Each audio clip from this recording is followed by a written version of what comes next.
Hello everyone, I am Saurabh और आज हम बात कर रहे हैं सब्जेक्ट साइंस की। सब्जेक्ट साइंस में हम फिजिक्स पार्ट को आज हम डिस्कस करेंगे और फिजिक्स पार्ट में आज का आपका टॉपिक है इलेक्ट्रिसिटी। ठीक है, तो इलेक्ट्रिसिटी का मतलब क्या होता है? इलेक्ट्रिसिटी को हम इफेक्ट्स ऑफ करंट भी बोल सकते हैं, इफेक्ट्स ऑफ इलेक्ट्रिक करंट। ठीक है, अब देखिए आपका इलेक्ट्रिसिटी का टर्म को हम एक्सप्लेन कैसे करेंगे या फिर उसको डिफिनेशन के टॉप पे बोले तो इलेक्ट्रिसिटी का मतलब क्या होता है। इलेक्ट्रिसिटी का मतलब बोलिएगा तो ये आपका a source of energy that makes our life comfortable.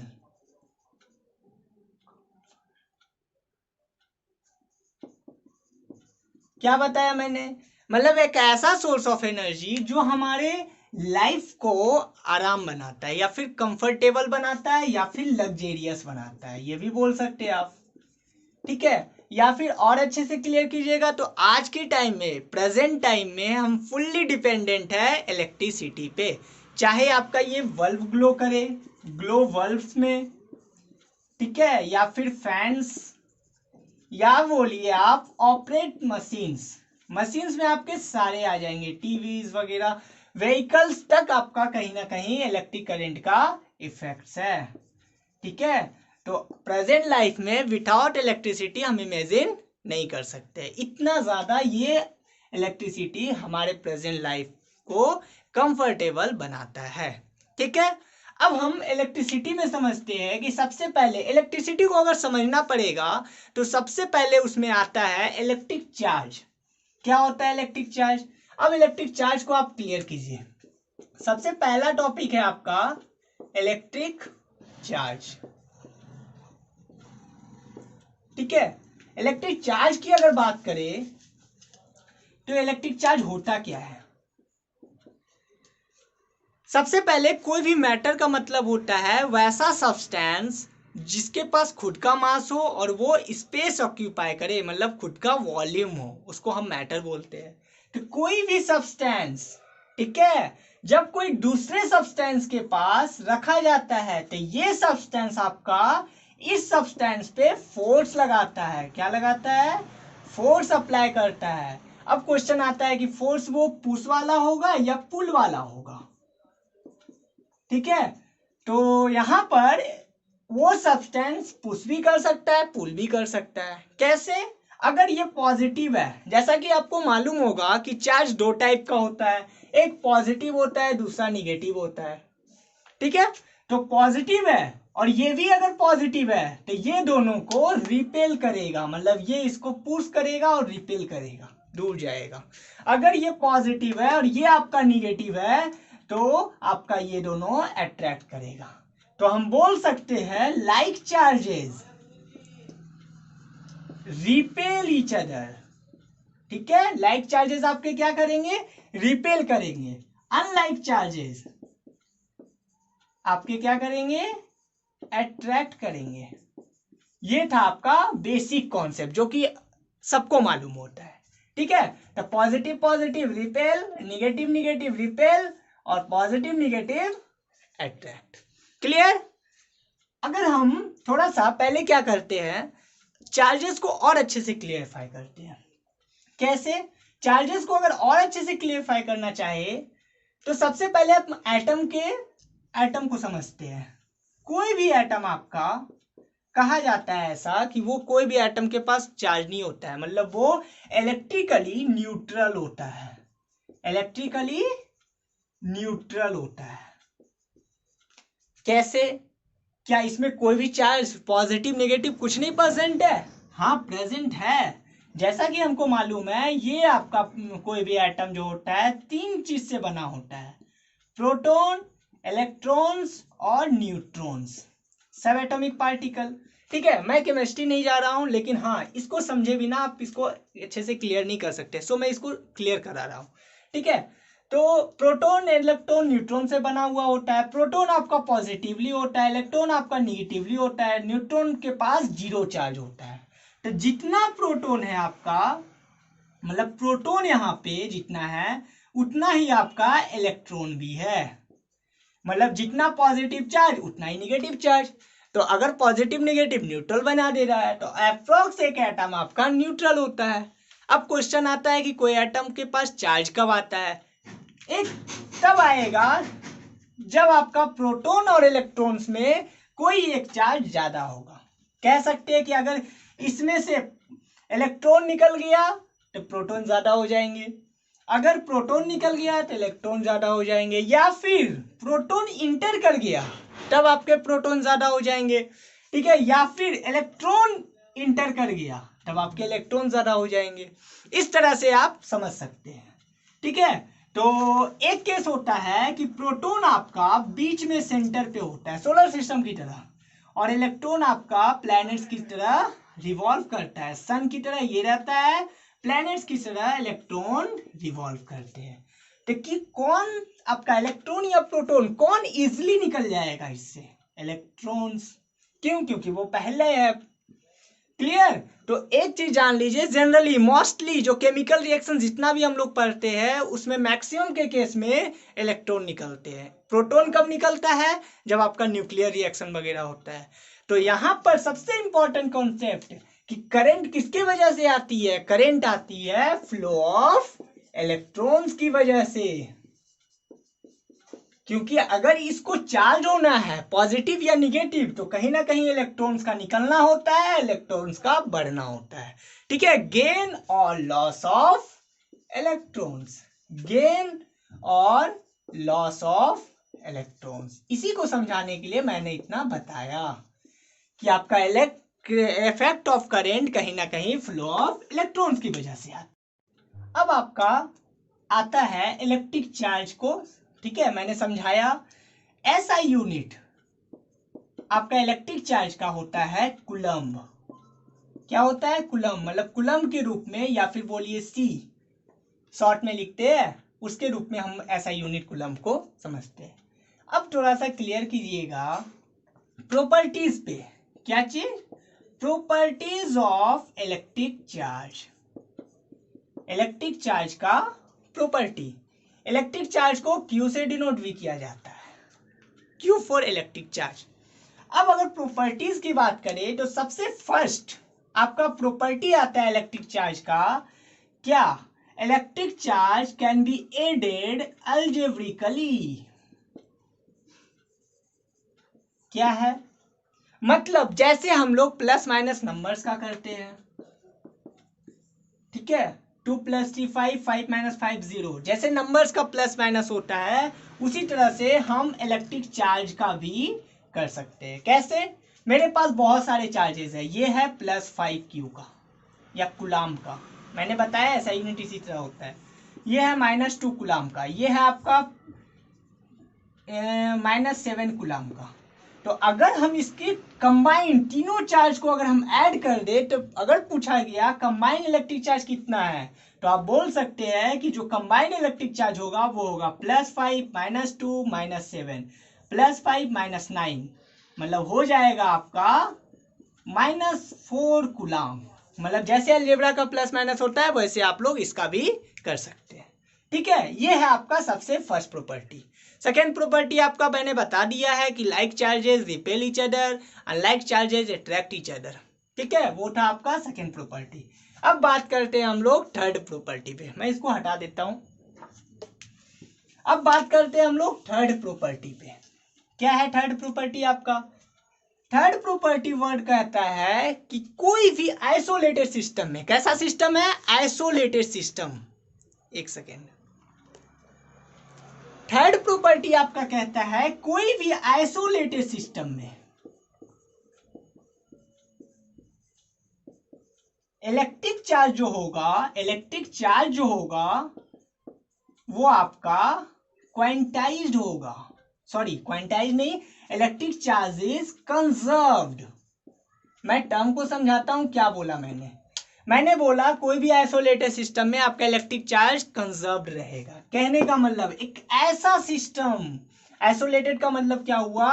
एक ऐसा सिस्टम जिससे अगर जिसके अंदर Q चार्ज है तो ना ही कोई सब्सटेंस बाहर जा सकता है ना ही कोई सब्सटेंस अंदर आ सकता है, इवन एयर भी नहीं।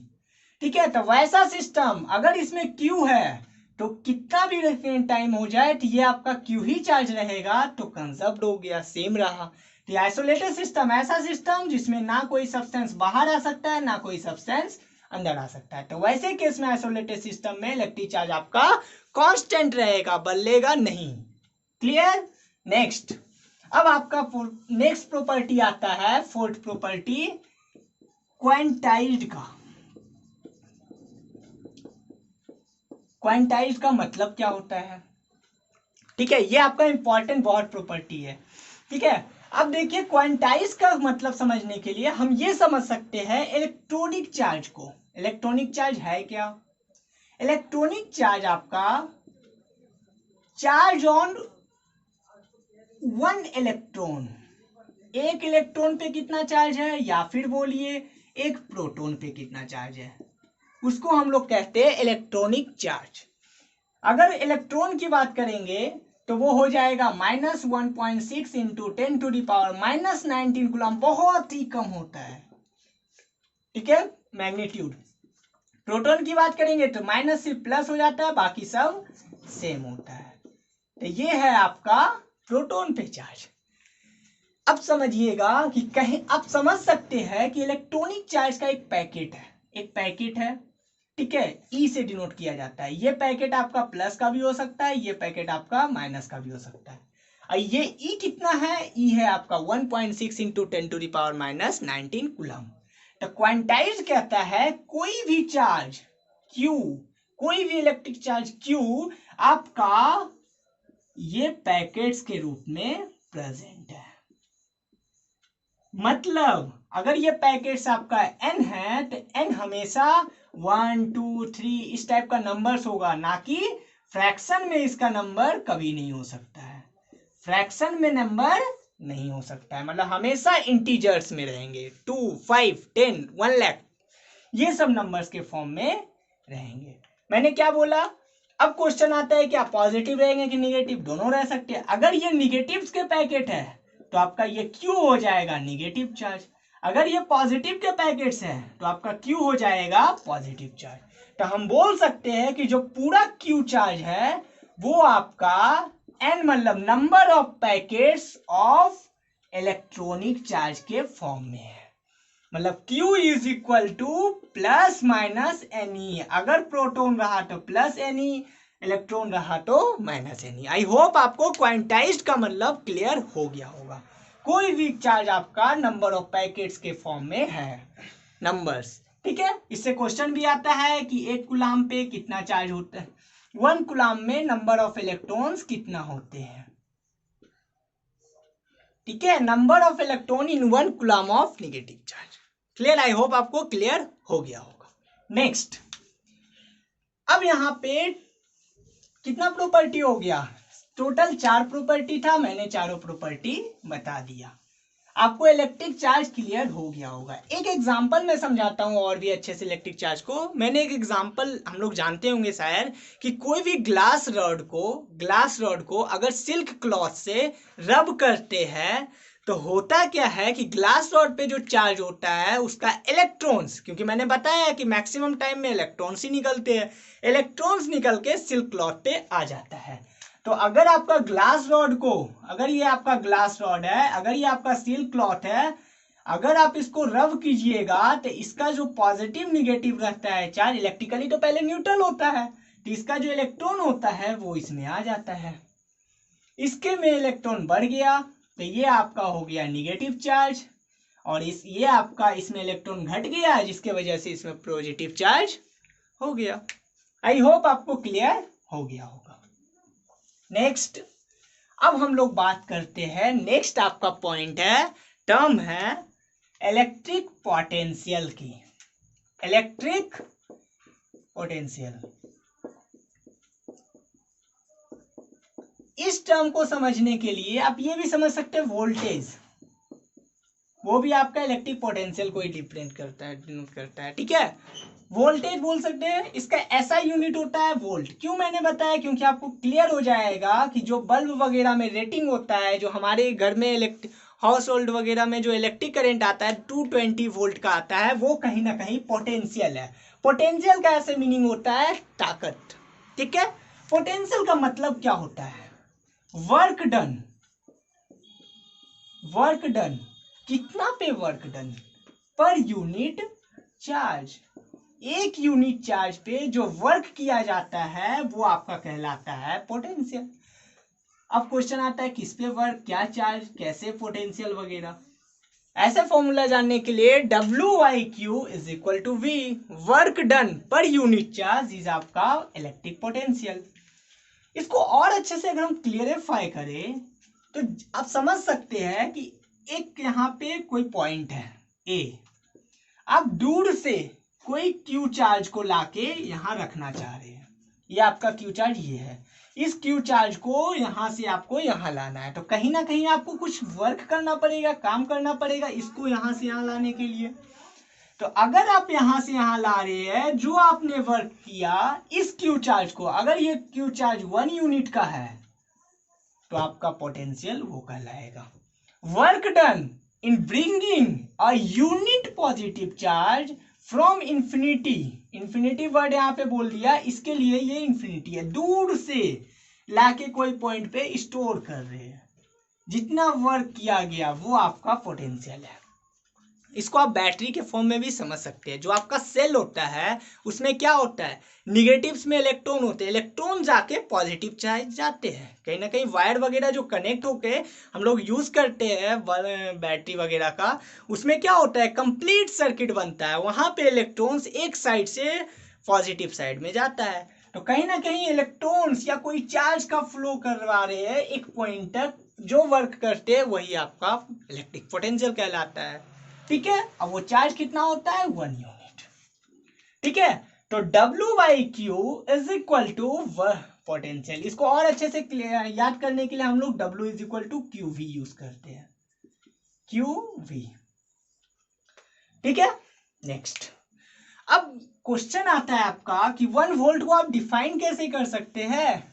1 वोल्ट, वोल्ट आपका क्या है, ऐसा यूनिट है पोटेंशियल का। अगर 1 वोल्ट को डिफाइन करना है तो वोल्ट आपका क्या है, अगर आप वोल्ट आपका 1 यहाँ पे लीजिएगा तो आप कहिएगा कि क्या वर्क भी आपका 1 किए है, Q भी आपका 1 किए, ठीक है। तो बोल सकते हैं क्या, वर्क आपका जूल में है, यूनिट होता है, ये सब मालूम होगा। वर्क ऐसा यूनिट जूल होता है, एग्जाम में बहुत पूछे जाते हैं। ऐसा यूनिट ऑफ वर्क, ऐसा यूनिट ऑफ क्यू का होता है कूलाम, ठीक है। तो वोल्ट कह सकते हैं work done in bringing a unit positive charge, ठीक है। सॉरी, अब अच्छे से क्लियर कीजिएगा। 1 volt, when 1 joule of work, when 1 joule of work is done on bringing a 1 coulomb of charge from infinity to a point. क्या मैंने बताया, एक पॉइंट ए है, उसका पोटेंशियल अगर हमको जानना है, ठीक है। If 1 joule of work is done in bringing 1 unit of charge to a point A, then the potential at point A is known as electric potential at A. Clear, ठीक है। यही है आपका 1 वोल्ट का डिफिनेशन। आपको notes वगैरह के form में इसके इस वीडियो के डिस्क्रिप्शन में उसका PDF के फॉर्म में मिल जाएगा। नेक्स्ट, पोटेंशियल तो मैंने समझ रखा है, अब समझते हैं पोटेंशियल डिफरेंस क्या होता है। जैसा मैंने जाना कि आपका जो पोटेंशियल टर्म था वो किसी पॉइंट से रिलेटेड था, ठीक है। अब क्वेश्चन आता है कि ये आपका पॉइंट ए है, ये आपका पॉइंट बी है, हम क्या कर रहे हैं, एक यूनिट चार्ज को यहां से ले जाकर ए पे रख रहे हैं, उसके लिए पोटेंशियल एट ए हुआ। एक यूनिट चार्ज को ले जाके बी पे रख रहे हैं, उसके लिए पोटेंशियल बी एट बी हुआ। तो क्या दोनों पोटेंशियल सेम होगा? ऑफ कोर्स नहीं होगा ना, क्योंकि अलग अलग पोजीशन है दोनों, ठीक है। अब देखिए यहाँ पे पोटेंशियल VA है, यहाँ पे पोटेंशियल VB है, तो दोनों का जो डिफरेंस होता है वो आपका कहलाता है पोटेंशियल डिफरेंस। इसको हम लोग डेल V से भी डिनोट करते हैं। तो डेल V आपका चेंज इन पोटेंशियल हो गया पोटेंशियल डिफरेंस, मतलब VA माइनस VB। अब क्वेश्चन आता है इसको समझाए कैसे। देखिए बहुत इंटरेस्टिंग है। ये आपका बैटरी है, ठीक है। जनरली हम लोग बोलते हैं कि ये 2 वोल्ट का बैटरी होता है। 2 वोल्ट मतलब क्या, यहां पे कुछ पोटेंशियल होगा आपका ए, यहां पे कुछ पोटेंशियल होगा बी, दोनों का जो डिफरेंस होता है वो आपका कहलाता है 2 वोल्ट। क्लियर, यही है आपका पोटेंशियल डिफरेंस। तो इसका भी ऐसा यूनिट कहीं ना कहीं आपका पोटेंशियल से भी आया है, तो वोल्ट ही होगा, ठीक है। वोल्ट माइनस वोल्ट वोल्ट ही होगा ना। क्लियर। नेक्स्ट आपका पॉइंट है इलेक्ट्रिक करंट। अगर आपको इलेक्ट्रिक करंट को समझना है तो आप सबसे पहले समझिए ये आपका वायर है, ठीक है। कोई भी एक वायर है, इसमें क्या हो रहा है, बहुत सारा चार्जेस फ्लो कर रहे हैं। अब मैं नहीं बताऊंगा कि आप कौन से चार्जेस फ्लो कर रहे हैं, पॉजिटिव या निगेटिव, निगेटिव, क्योंकि मैंने बताया था फ्लो ऑफ इलेक्ट्रॉन्स के वजह से करंट आता है। तो यहाँ पे कौन से चार्जेस फ्लो कर रहे हैं, निगेटिव चार्जेस फ्लो कर रहे हैं, ठीक है। इसी को आप कहते हैं करंट। लेकिन क्या है, बस फ्लो कर रहे हैं तो करंट हो गया, तो फिर क्यों होता है अलग अलग करंट का मेजरमेंट, 1 एम्पियर 2 एम्पियर वगैरह वगैरह। तो सबसे पहले यहाँ पे क्यू चार्ज फ्लो कर रहे हैं, टोटल अगर क्यू है तो यहाँ पे क्या बोलता है, Q charge flow in time T, मतलब क्यू तो चार्ज फ्लो कर रहा है, ठीक है। लेकिन इतने टाइम में, अगर जो बहुत कम टाइम में क्यू चार्ज ज्यादा फ्लो करेगा तो उसका करंट ज्यादा होगा, अगर ज्यादा टाइम ले रहा है क्यू चार्ज को फ्लो करने में तो उसका करंट कम होगा। इसीलिए हम लोग कहते हैं कि I is equal to, electric current को I से हम लोग डिनोट करते हैं, I is equal to flow of charge या चार्ज डिवाइडेड बाई टाइम, ठीक है। तो ये आपका हो गया इलेक्ट्रिक करंट। क्या मैंने बोला, एक वायर में आपका क्यू चार्ज फ्लो कर रहा था, अब उसमें हमने स्पेसिफाई कर दिया इस टाइम पे आपके चार्ज फ्लो कर रहे हैं, तो उसी को हम लोग तो करंट कहते हैं। Flow of charges per unit time is known as electric current. Clear. अब क्वेश्चन आता है कि इलेक्ट्रिक करंट का ऐसा यूनिट क्या है, ऐसा यूनिट सबका खुद का था, तो ऐसा यूनिट आपका होता है एम्पियर। एम्पियर, क्योंकि कहीं ना कहीं एम्पियर साइंटिस्ट के द्वारा, पोटेंशियल डिफरेंस भी कहीं ना कहीं वोल्ट वाले साइंटिस्ट के द्वारा किया गया, उनके नाम पे वोल्ट रखा गया ऐसा यूनिट। इलेक्ट्रिक करंट आपके एम्पियर के द्वारा, चार्ज जो डिस्कवरी हुआ चार्ज का या वगैरह, वो आपका कहीं ना कहीं किसके द्वारा हुआ, कुलम्ब साइंटिस्ट के द्वारा हुआ होता था उनके। तो सारे साइंटिस्ट के नेम पे आपके ऐसा यूनिट को रखा जाता है, ठीक है। तो एम्पियर आपका ऐसा यूनिट ऑफ इलेक्ट्रिक करंट है। अब फिर से वही प्रॉब्लम आ गया कि 1 एम्पियर को आप डिफाइन कर दीजिए। जैसे ही डिफिनेशन का बात आता है इस फॉर्मूला पे हम लोग आ जाते हैं। क्यू का ऐसा यूनिट क्या, कूलम्ब। सी, टी का ऐसा यूनिट क्या, टी तो टाइम है ना, ठीक है। टाइम का ऐसा यूनिट होता है सेकेंड। बोल सकते हैं क्या, electric current is said to be 1 ampere, electric current 1 ampere होगा इफ, कब, 1 कब होगा, जब 1 coulomb of charge flow in a wire in a conductor in 1 second. क्या मैंने बताया, इलेक्ट्रिक चार्ज को हम 1 एम्पियर तब बोलेंगे जब 1 coulomb of charge flows in a conductor in 1 second. ये भी 1, ये भी 1, तो इसका डिवाइड भी 1, ये भी 1। क्लियर हो गया, बहुत डिफिनेशन इजी होता है, इसको याद करने की जरूरत वगैरह उतनी नहीं पड़ती है। आई होप आपको क्लियर हो गया होगा। नेक्स्ट, अब देखिए इलेक्ट्रिक करंट को हम यहाँ पे एक और फॉर्मूला डिराइव करना चाहते हैं। क्यू, अभी ने मैंने पढ़ा कि क्यू जो होता है आपका चार्ज, वो बहुत सारा नंबर ऑफ पैकेट है ना। क्यू जो है नंबर ऑफ पैकेट है किसका, इलेक्ट्रॉनिक चार्ज का। यहाँ पे इलेक्ट्रॉन्स है तो इलेक्ट्रॉन्स का, तो हम यहाँ पे फॉर्मूला एक और बोल सकते हैं, क्यू जो हो जाएगा आपका एन ई हो जाएगा, टी जो हो जाएगा टी, मतलब I is equal to electric current is equal to N E by T. बहुत बार टाइम आपका इलेक्ट्रिसिटी से रिलेटेड ये आपका इंपॉर्टेंट फॉर्मूला हो जाता है, कोई इंपॉर्ट न्यू नहीं है, बस उसी से डिराइव किया गया है। आई होप आपको क्लियर हो गया होगा, ठीक है। अब मेरे पास एक क्वेश्चन आता है कि charge, how electric charge flows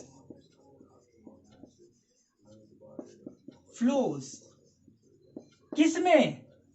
conductor में। कोई भी कंडक्टर, इंसुलेटर क्या होता है आपका, जिसमें इलेक्ट्रिक करंट नहीं फ्लो कर सकता है, और कंडक्टर आपका फ्लो कर सकता है, वो आपका है कंडक्टर। वैसे सब्सटेंस। तो यहाँ पे मैंने एक वायर लिया, ये आपका एक वायर है। सबसे पहले तो जान लीजिए, अगर ये वायर किसी से कनेक्ट नहीं होता, सिंपली एक वायर होता, तब इसमें चार्जेस होते, इलेक्ट्रॉन्स वगैरह, ठीक है, वो अपना इधर उधर के डायरेक्शन में चल रहे होते। मैं इलेक्ट्रॉन्स की बात कर रहा हूं, क्योंकि कहीं ना कहीं मेरे इलेक्ट्रॉन्स की वजह से यहाँ पे चार्जेस पॉजिटिव भी होते हैं, लेकिन फ्लो सिर्फ आपके इलेक्ट्रॉन्स करते हैं, ठीक है। अब इलेक्ट्रॉन्स आपके ऐसे ऐसे हैं, तो यहाँ पे नोटिस कीजिएगा कि जितने भी चार्जेस होते हैं वो आपके बैलेंस्ड होते हैं। कहने का मतलब, अगर एक इधर का डायरेक्शन में है तो दूसरा चार्जेस आपके इधर के डायरेक्शन में, वो उसको न्यूट्रलाइज कर दे रहा है। ये इधर फ्लो करना चाह रहा है तो दूसरा आपका इधर फ्लो करना चाह रहा है, मतलब बैलेंस्ड फॉर्म में है। क्योंकि अगर एक डायरेक्शन में होता, कहीं ना कहीं वायर से करंट ज्यादा होता। मतलब हम बोल सकते हैं कि पूरे वायर में जो चार्जेस डिस्ट्रीब्यूट होते हैं वो सिमिलर होते हैं, एक जैसा होते हैं, यूनिफॉर्म होते हैं। क्लियर? ना कोई इधर ना कोई इधर, अपना एक डिफरेंट डायरेक्शंस में तो होता है, अलग अलग डायरेक्शन में, लेकिन वो न्यूट्रल बना देता है, मतलब कोई एक डायरेक्शन में फ्लो नहीं करता है। अब क्वेश्चन आता है कि जैसे ही इसमें हमने एक बैटरी कनेक्ट कर दिया, ये बैटरी का साइन है, मैं आगे बताऊंगा। जैसे ही मैंने एक बैटरी कनेक्ट कर दिया, बैटरी क्या होता है, एक से ज्यादा सेल, मतलब कहीं ना कहीं हमने पोटेंशियल इसको दे दिया, ठीक है। तो ये आपका पॉजिटिव साइड बड़ा वाला होता है, ये आपका निगेटिव साइड होता है, ये पॉजिटिव ये निगेटिव, और निगेटिव साइड से आपके इलेक्ट्रॉन्स फ्लो करते हैं। क्लियर हुआ? निगेटिव साइड से इलेक्ट्रॉन्स फ्लो करते हैं, क्योंकि निगेटिव साइड आपका इलेक्ट्रॉन रीच्ड होता है बहुत ज्यादा, जैसे मैंने बताया था पोटेंशियल में, ठीक है, कि इलेक्ट्रॉन्स को लाना एक पॉइंट तक, वही तो आपका पोटेंशियल होता है, ठीक है। अब इधर से इलेक्ट्रॉन्स आपके फ्लो कर रहे हैं, गए गए। अब क्या केस होगा इसमें पूरा कंडक्टर में, यहाँ पे तो बहुत सारे निगेटिव चार्जेस थे, लेकिन यहाँ पे बहुत सारा निगेटिव चार्जेस इसमें आने लगा, तब क्या होगा केस, तब रिपेलिंग आने लगेगी, same charges repel each other. अब ये सिनेरियो कुछ ऐसा हो जाएगा, ठीक है, एक पर्टिकुलर डायरेक्शन में। अब सारे चार्जेस जो इलेक्ट्रॉन्स है, निगेटिव चार्जेस है, वो आपके फ्लो करेंगे towards positive charges. I hope आपको समझ आ गया होगा मैंने क्या बताया।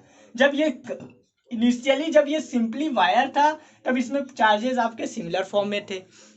जैसे ही मैंने इसे क्या किया, एक बैटरी से कनेक्ट कर दिया, एक पोटेंशियल प्रोवाइड कर दिया, तो इलेक्ट्रॉन्स आपके फ्लो करने लगे इलेक्ट्रॉन साइड से, और उसका आपका कहीं ना कहीं जाके बहुत सारे इलेक्ट्रॉन चार्जेस, आपके जो भी चार्जेस प्रेजेंट है, वो एक पर्टिकुलर डायरेक्शन में फ्लो करने लगे। क्लियर? और ये पर्टिकुलर डायरेक्शन में फ्लो करने के बाद ये पॉजिटिवली साइड में आ गए। अब क्वेश्चन आता है कि सर इलेक्ट्रिक करंट का डायरेक्शन किधर होगा? इलेक्ट्रिक करंट का डायरेक्शन आपका डायरेक्ट इस साइड होता है। क्यों ये साइड होता है? और निगेटिव साइड तो इलेक्ट्रॉन फ्लो कर रहे हैं, और जस्ट पॉजिटिव साइड आपका इलेक्ट्रिक करंट का डायरेक्शन होता है। क्लियर? अब इस पे भी आता है क्वेश्चन कि क्यों होता है ऑपोजिट। तो ये आपका एक कॉन्वेंशन है। क्या है? कॉन्वेंशन है। बोला जाता है कि जो इलेक्ट्रिक करंट का डायरेक्शन होगा वो हमेशा आपका पॉजिटिव चार्जेस के फ्लो के तरफ होगा। पॉजिटिव चार्ज इधर फ्लो करेंगे, उधर ही आपका इसका डायरेक्शन होगा इलेक्ट्रिक करंट का। तो यहाँ पे तो पॉजिटिव चार्ज फ्लो नहीं कर रहा है, लेकिन पॉजिटिव चार्ज अगर फ्लो करेगा तो वो इधर ही होगा ना। इन केस रिच किधर है? इधर। इसी के वजह से इलेक्ट्रिक करंट का डायरेक्शन इधर है। तो अगर इलेक्ट्रिक करंट का डायरेक्शन इधर है तो आपका फ्लो ऑफ इलेक्ट्रॉन उसके जस्ट उल्टा इधर हो जाएगा। ये था आपका कॉन्सेप्ट कि कैसे इलेक्ट्रिक चार्ज फ्लो करते हैं कोई भी कंडक्टर में। आई होप आपको क्लियर हुआ होगा। तो हम समझते हैं नेक्स्ट टॉपिक आपका इलेक्ट्रिक सर्किट को। कौन सा? Electric circuit.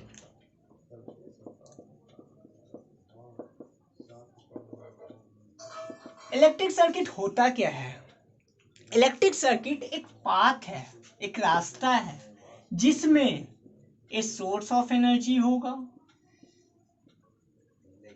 और वो जो एनर्जी का सोर्स है उसको यूटिलाइज करने के लिए बहुत सारे अप्लायंसेस होंगे। कहने का मतलब एक सोर्स ऑफ एनर्जी, कहीं ना कहीं हम बोल सकते हैं छोटे लेवल पे कि सेल, बैटरी आपका कहीं ना कहीं एनर्जी को देता है, इलेक्ट्रॉन्स फ्लो करता है जिसके कारण से एनर्जी आता है। यूटिलाइज का बात करें, उसका यूज का बात करें, तो आपके बल्ब हो गए, फैंस, ये सब आपके जो है अप्लायंसेस है जो इसकी वजह से ये वो जो एनर्जी ये दिया वो एनर्जी का ये यूज करते हैं। क्लियर हुआ?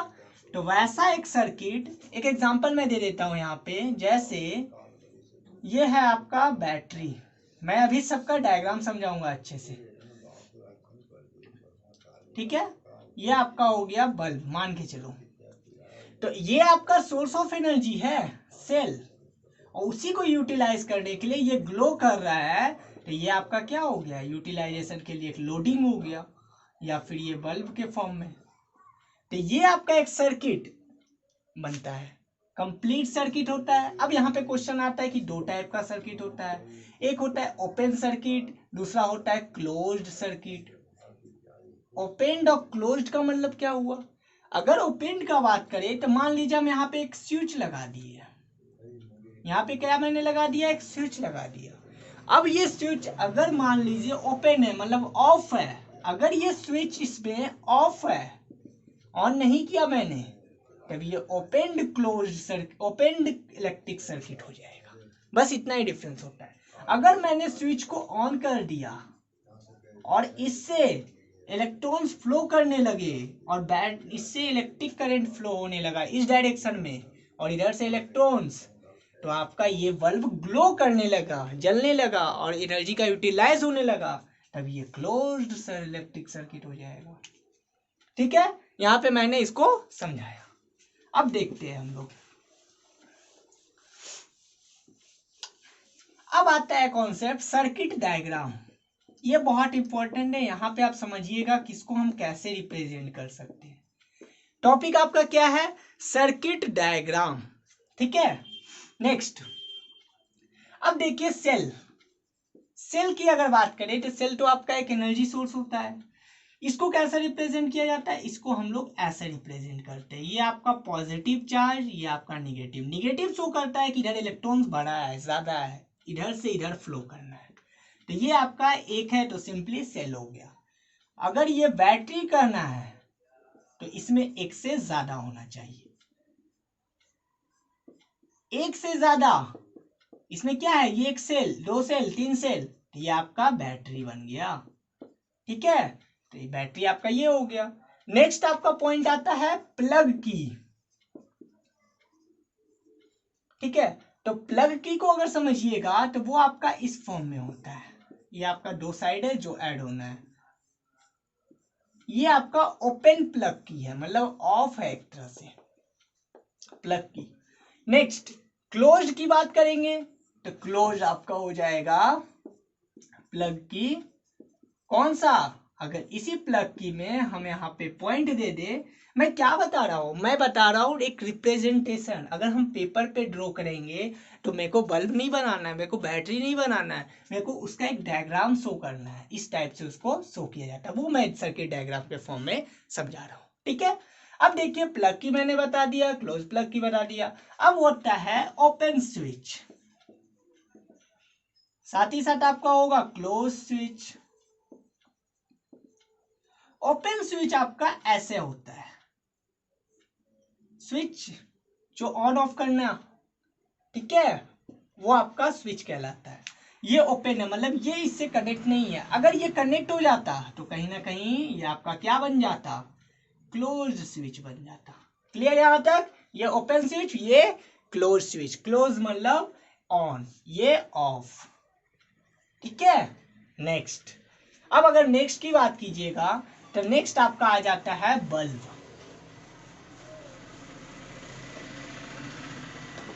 बल्ब, बल्ब का रिप्रेजेंट करने का तरीका बहुत आसान, ये है आपका बल्ब। अगर जल रहा होता है तो आप इसको इस तरह से रिप्रेजेंट कर सकते हैं, ठीक है। ऐसे बल्ब को इस तरह से, एक साइड पॉजिटिव टर्मिनल, दूसरी side negative terminal. I hope आपको क्लियर हो गया होगा। नेक्स्ट आपका आता है रेजिस्टर। टर्म आता है रेजिस्टर। रेजिस्टर को मैं अच्छे से और क्लियर करूंगा जब मैं रेजिस्टेंस आगे बताऊंगा। तो रेजिस्टर से पहले आप समझ लीजिए कि रेजिस्टर जो होता है, जो रेजिस्टेंस जिसके पास होता है, कंटेंस रेजिस्टेंस। अभी मैंने रेजिस्टेंस समझाया नहीं है, एक सिंपल वे में बोलिएगा तो रुकावट, जो मैं अच्छे से क्लियर कराऊंगा।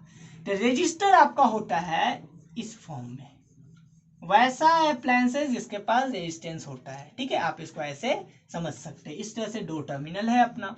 नेक्स्ट आपका आता है रियोस्टेट। रियोस्टेट को अगर समझिएगा, रियोस्टेट ऐसा इंस्ट्रूमेंट होता है जो रेजिस्टेंस को मेजर करता है। रेजिस्टेंस को मेजर जो करता है वो आपका रियोस्टेट हो गया। सॉरी, रेजिस्टेंस को चेंज करने के में जो हेल्प होता है। रियोस्टेट मेजर नहीं करता है, रियोस्टेट क्या करता है, रेजिस्टेंस को चेंज कर सकता है। ठीक है, जितना है उसको बदल, ज्यादा या कम, उसी को हम लोग रियोस्टेट कहते हैं। इसका रिप्रेजेंटेशन इस टाइप का होता है। ये आपका फॉर्म है इसको रिप्रेजेंट करने का, या फिर इसको ऐसे भी समझ सकते हैं, ऐसे ऐसे। ठीक है, नेक्स्ट आपका बात करें तो ए मीटर की। ए मीटर आपका ऐसा, मैं सबका डिफिनेशन अच्छे से क्लियर कराऊंगा। ए मीटर एक आपका ऐसा इंस्ट्रूमेंट है जो करंट को मेजर करता है। किसको मेजर करता है, करंट को। वो आपका हो गया ए मीटर। तो ये आपका कहीं ना कहीं ऐसा होगा, ये आपका पॉजिटिव, ये आपका नेगेटिव, ये रिप्रेजेंटेशन है। नेक्स्ट है आपका वोल्ट मीटर। वोल्ट मीटर आपका रेजिस्टेंस को मेजर करेगा। रेजिस्टेंस को मेजर करने के लिए हम लोग वोल्ट मीटर यूज करते हैं, V प्लस माइनस। क्वेश्चंस आपके रहेंगे वोल्ट मीटर मेजर्स डैश, इस टाइप के क्वेश्चंस आपको देखने को मिलेंगे। साथ ही साथ अगर हम गैल्वेनोमीटर की बात करें, मैं आगे और बता रहा हूं, तो गैल्वेनोमीटर की बात करें तो आपका गैल्वेनोमीटर होता है जो इलेक्ट्रिक करंट को डिटेक्ट करता है, पहचान, इलेक्ट्रिक करंट फ्लो कर रहा है या नहीं कर रहा है वो बताता है, वो डिटेक्ट करता है, तब वो आपका कहलाता है गैल्वेनोमीटर। ठीक है, इसके भी दो अपना हुए। क्लियर। अब नेक्स्ट क्वेश्चन आता है कि एक ऐसा केस जब आप कोई सर्किट बना रहे हो, जब आप क्लोज कंडक्टिंग पाथ बना रहे हो, तो दो वायर आपका, अगर ये वायर है, इसी पे अगर हमको दूसरा वायर बनाना है तो आप ऐसे कर सकते हो। तो ये आपका क्या बता रहा है, ये बता रहा है कि ये वायर अपना अलग है, ये वायर अपना अलग है। तो ये आपका वो वायर्स विथआउट, मतलब बिना ज्वाइंट किए हुए, ठीक है, दोनों मिला हुआ नहीं है। लेकिन अगर इसी डायग्राम को हम क्या कर देते, ऐसे कर देते, तब ये हो जाता वायर्स विथ ज्वाइंट। क्लियर हुआ। यहाँ पे मैंने क्या बताया, मैंने सर्किट डायग्राम का बताया कि कैसे कैसे आपके इलेक्ट्रिक सर्किट बनते हैं। अब इसको आप थोड़ा सा डायग्राम को समझिएगा अच्छे से, तो आप ऐसा बना सकते हैं। कैसा, देखिए मैं बनाना चाह रहा हूं यहाँ पे, ये आपका बैटरी मैंने लगा दिया, एक से ज्यादा सेल का। नेक्स्ट मैंने स्विच भी ऑन कर दिया, ऑफ कर दिया, साथ ही साथ मैंने एक प्लग की भी लगा दी, क्लोज्ड प्लग की। अब मैंने सोचा इसमें, ठीक है, एक रियोस्टेट अगर यूज करना है तो रेजिस्टेंस को अलग, एक रेजिस्टेंस भी चलिए मैंने ऑक्यूपाई करवा दिया। अब साथ ही साथ मैंने यहाँ पे एक बल्ब को फिट कर दिया। ठीक है, अब अगर बात कीजिएगा ये पॉजिटिव ये निगेटिव, अब इलेक्ट्रिक करंट कैसे फ्लो करेगी, क्या अभी इलेक्ट्रिक करंट फ्लो करेगी, नहीं, अभी इसमें इलेक्ट्रिक करंट फ्लो नहीं कर रही है। क्यों, यहाँ पे ये ओपन है, ये आपका प्लग की है, क्लोज्ड है, ये आपका रेजिस्टेंस है, ये आपका पोटेंशियल का सोर्स हुआ, एक तरह से बैटरी है, ये आपका बल्ब है। अब करंट आपका फ्लो कर रहा है, इधर इलेक्ट्रॉन्स फ्लो कर रहे हैं, इधर ओपन क्लोज सर्किट ऑफ है, अभी तक नहीं फ्लो कर रहे, लेकिन जैसे ही मैं इसको क्या करूंगा, इस टाइप से जोड़ दूंगा तो ये हो जाएगा क्लोज्ड स्विच।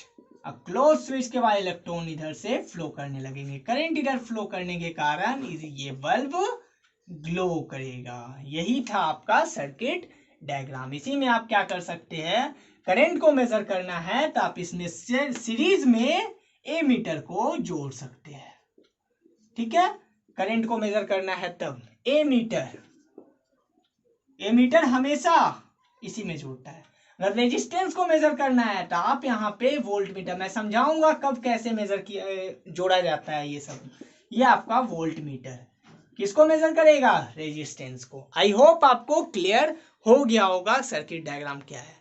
तो फर्स्ट पार्ट में आपका यहीं तक है इलेक्ट्रिसिटी, ठीक है। ज्यादा बड़ा वास्ट सिलेबस नहीं है, बस ये सब बेसिक है, ठीक है, जो आपके एकेडमिक एजुकेशन में भी यूज होते हैं। मैंने बहुत अच्छे से शॉर्ट वे में समझाया, ठीक है। आई होप आपको समझ आ गया होगा। जो भी डाउट होंगे आप कमेंट में पूछ सकते हैं हमसे, साथ ही साथ मेरे फेसबुक पेज पे भी ऐड हो सकते हैं, उसके लिंक वगैरह दिए हुए हैं, ठीक है। पीडीएफ के फॉर्म में जितने भी नोट्स है वो आपको दे दिए जाएंगे। आई होप आपको समझ में आ जाएगा। Thank you and have a nice day. बाकी के दूसरे पार्ट में हम लोग देखेंगे।